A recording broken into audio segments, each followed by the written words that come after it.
everyone, this is another extra credit opportunity. After I've given you a little talk over argument and persuasion, I'm then going to ask you a few short questions, and there will also be a short quiz that you can answer for extra credit opportunities. So this is not a pointless exercise. It will actually be very applicable to your persuasive speeches.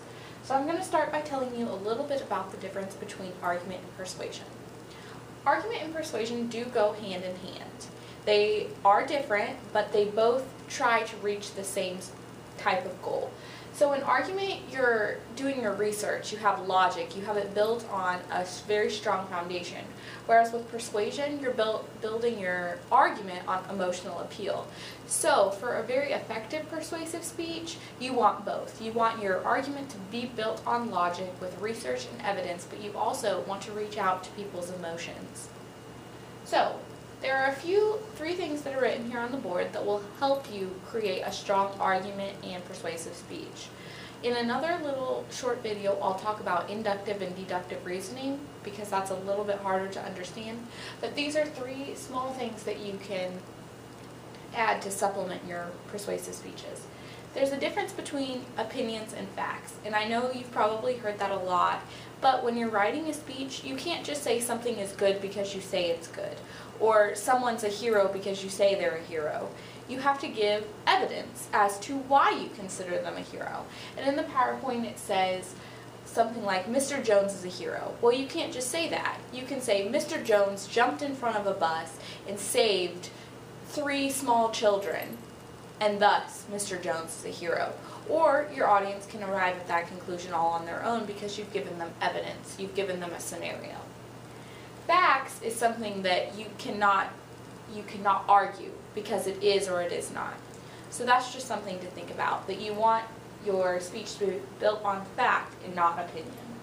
Second, when you're doing your research, it's very important to read as a believer and then also read as a doubter. So when you're reading over information to find factual evidence to support your argument, you want to read it first as a believer, like I believe everything that they say. And then you want to read it as a doubter. Why might this not be factual evidence? What do you know already from other research that supports that this might not be an actual claim and that they might have faulty evidence? So that is just something to consider when you're researching. The third part is ethos, pathos, and logos. And this is something that you may touch on in class a little bit. Your book does touch on it, but it's not gone into great depth. For ethos, pathos, and logos, Aristotle first created this triangle, and basically it's the 3 fundamental elements to create persuasion and argument. The ethos is trying to create credibility. What do you, as a speaker, have that can make other people want to listen to you?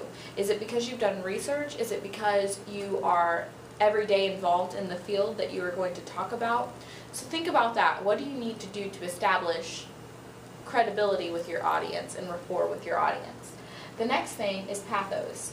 What do you need to tell them so that they believe you, so that you can reach your audience? And the final element is logos, and that simply is logic. You need to follow a logical pattern of reasoning when you are arguing something. And that is when we talked about the logical fallacies in another video. You need to avoid the logical fallacies so that you have logos in your speech. So, if you have any questions, please contact me, but now I'm going to give you a few short questions to answer, and you can just write those, type them up, post them in the chat room, or you can send them directly to me. And I will also post the quiz. So my first question is, can you distinguish between an opinion and a fact? And just write 2 sentences about that. Then, what does it mean to read as a believer and read as a doubter? And third, what is the difference between ethos, pathos, and logos?